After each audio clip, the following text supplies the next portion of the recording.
for an exercise. Please, everybody stand.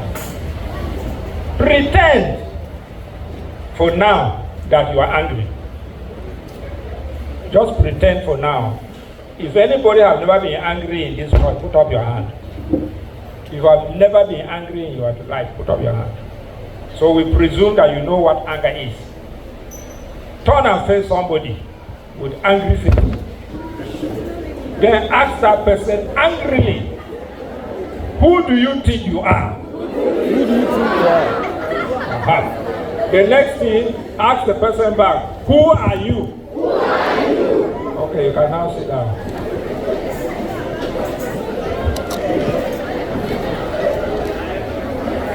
I'm sure you have heard these questions often and on.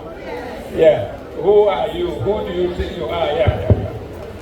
That is the essence of the readings of today. From the first reading, the gospel. I have finished my preaching. There's nothing I can say again. That is the summary of the preaching today. You know, in this life, when we look at people, we underrate people. Even when we don't say it, we say it in our hearts. We look at other people as nothing. That is why sometimes we ask people, do you know who am I? Do you know me? And sometimes somebody will ask you, but who are you?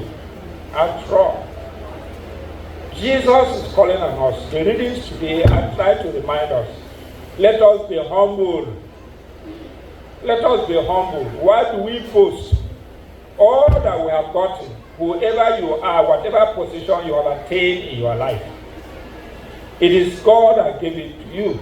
It is not by your will power. You may think it is by hook or crook that you have arrived there. But if God has not allowed you in your crookedness, you will not be there. There are some people in this life that we look at them and feel certain things should not be given to them. That is why in olden times where there were these lorries, they are still existing in the East. You see people write things on the lorries. So many different things. Somebody wrote sometime that if men were God, and then he stopped.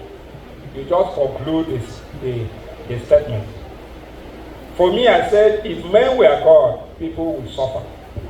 Not be so. Supposing your neighbor is God. Some people, if they are made to be God, Allah, some of us would not be alive today. They would have purposely find some of us. Even the rains are false. They will know where it will fall. They only locate in some places. Especially if you farm close to a person and your farm is doing well. They will say rain will fall there, make it fall this side. But because we are not God, so he does what he wants. What is it that you have that you think it is only you that you have? What position have you occupied that you think nobody has occupied that place? Are you going to be there forever? But no. Somebody has been there before, mind you, and somebody will come after you, surely. Some people you see them and you feel by your own standard and calculations that this person will not make it. Are you God? Are you an example of myself? Nobody expected that me standing here would be a reverend father. Nobody. My classmates confirmed it. Right from secondary school. The day I came forward jokingly, it was a joke out of pride because nobody came up. So they were saying, who wants to go to the seminary? And nobody came out. So I probably came out at the whole school. Nobody, I just came and said, yes, me. And everybody bursted into laughter. Peter, sir, you know. Babel agreed, no. People screamed and laughed. And I laughed myself and went back. Finally, they say I should go for interview. I was like, this is not serious. I didn't mean a joke I do. Let me say this. And I just went. Manla, if they have asked me, Father Lumubu is saying Abuja, the director, the man that admitted me. If he had mistakenly asked me to recite Hail Mary, I would have failed. I'm telling you very serious. If he had mistakenly said I should recite Hail Mary, I would have failed. I didn't know Hail Mary. I don't used to go to church. But see my house, see church. And then there's a group to join. Anytime I'm on holiday, to my church. So as I go to church, I go to the other side. And I finally went to the seminar, landed myself there, looking confused. I was there. I tried to run away, Father Gotan caught me. Then we became friends. The rector of the seminar, even last week, he was in my house. And made me in charge of his room so that I would not run again. Like joke, there is no law in the school that I didn't commit. I did everything wrong. When they are going left, I'm going right. If they are going right, I'm going left. I was just on my own. So even my classmates believed that I will not be ordained. And finally, I was ordained. I was like, this is not serious. And today I'm a priest. My classmates in secondary school, many of them up to today, they say unless they will see me wear clothes and stand at the altar before they will believe that I'm a reverend father. They didn't believe that. Up to today. We always are chatting on, we have a group chat. They say, Father, which time we will see you, say we don't say you do father. Nobody believes that. Even my parents, especially my mother. Because I used to, me and her, is a cat and dog. Only to now that I became father, I value her that is my mother. I used to call her Maggie Sauce, because her name is Margaret. So I call her a different name, Maggie. You know that kind of very stubborn person, as I am. Very, very stubborn. And I became a priest, and I'm very humble now. I'm not so.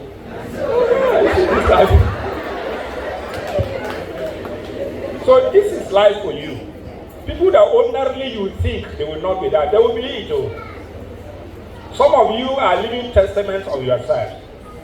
There are some of you that people toasted you for marriage. You women, you refused. You saw them as nothing, as if they don't have anything, as if they have no future. And here you married who you have married. Some of you are regretting, true or yes? Because those people are now on top. You are saying, oh God, I miss that man. You have said it in your heart. I'm very sure of that. And some of you men do the same thing. You saw other ladies, you talk, and it's still happening today. That's why many of our daughters and our sisters are not having husbands today. They are selecting as if they have gone to Nyanya market to buy Bedon boutique. Select this one. Until they are old. By the time you hit 85, market on the close. Market on the close. You have regretted why you didn't marry Mr. John, Mr. James, Mr. Peter, whatever. You looked at him as no future ambition. And now he has become an ambition somewhere. These things have happened in our life. When God has put you in a position, please be humble. People always ask you, don't you know I am this? And so what? I can never boast to anybody. That's why, personally, I have never introduced myself to anybody that I am a reverend father. When you meet me, I tell you my name is Peter Asa. Maybe somebody mistakenly will say, Father, and I will say, you be father, why you don't tell me? I should tell you what. I'm a human being like you. We are all humans. We are created in the same image of God and likeness. I've never introduced. That's why I don't even dress as a priest even when I'm traveling. You will never see me wear cassock or wear Roman collar. Never. Give me the respect as a human being as I am. Don't give me because of my position. Never. That is how we should treat people, not by position. Treat people as a fellow human being like you. But today we look at our neighbors. Getting anything. That one a poor person now. You cannot tell. Maybe his last born will come to be a millionaire one day. And your children whom you are a millionaire now will be puppets. Downgraded. Don't ever make that mistake. Never ever. That's why the readings are telling us, be humble. God chooses the weak to make them strong, to shame the strong. He chooses this. That's why when I was ordained on my card, I wrote, God called people from the field, some from the street, some from the stream, some from the market square, and make them his apostles. It is his old system. That is what I wrote. Because who am I? I'm nothing. I'm just a clay, human being created in God's image and likeness. So why pride yourself that this is me, this is you? Be humble. After all, what we have that is not God that gave to us. If going by human standard, I would have not been a priest. If going by human standard, it is God. Going by human standard, some of us would have not been where we are, because if you ask people, they will tell you, not you, it should be the other person. Not you, they should be them. But it's God that made you who and where you are today. So don't overlook and downgrade anybody. We should humble ourselves. After all, at the end of it all, we are going back to Him. Have you ever visited a graveyard? Go there and look at the graves that are there. Millionaires are lying there. Most intelligent people are lying there. The poor are lying there. Nobody is asking the other person next to the other grave, who are you? Do you know who I am? Nobody is there. They are quiet. Though. It's the quietest place and fearful place for many of you to go. But you are going there one day. Can you walk in a graveyard in the night? Why? But that's the safest place to be. The safest place. The safest place. Because nobody is there to harm you. The people that are there, there are military people there. They are bandits in that place, in that grave. And nobody is making noise. You cannot tell them keep quiet. Everybody is quiet. Do you know that? When I was in Yaragu, if we have mangoes around, and then the graveyard is very close to the church. The mangoes in the graveyard were plenty, and they will produce more than any other mango outside. And nobody goes there to pluck them. They will redo and drop. So when they came for Easter program, in those days we used to come together. You people, you know that. We used to come for Easter program. So I went in the night with the 2 heavy buckets, and we packed the mangoes that dropped there and brought them and scattered them on the ground around the mango trees in the house.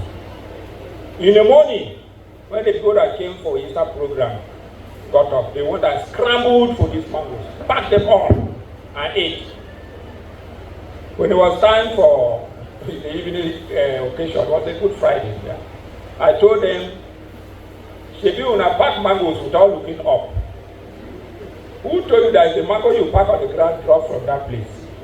They are the mangoes that are brought from the graveyard. They say, and they are already eating it. One evening it was a market day. So people go to the market, the road passed through that place. So I carried my cassock, my soutane, put it in a leather bag, went into their forest, there's a forest there, where I wore the cassock and I came and stood in the middle of the grave, the graveyard. Nobody passed that road that day. People will be coming from the market, hey, it's ghost.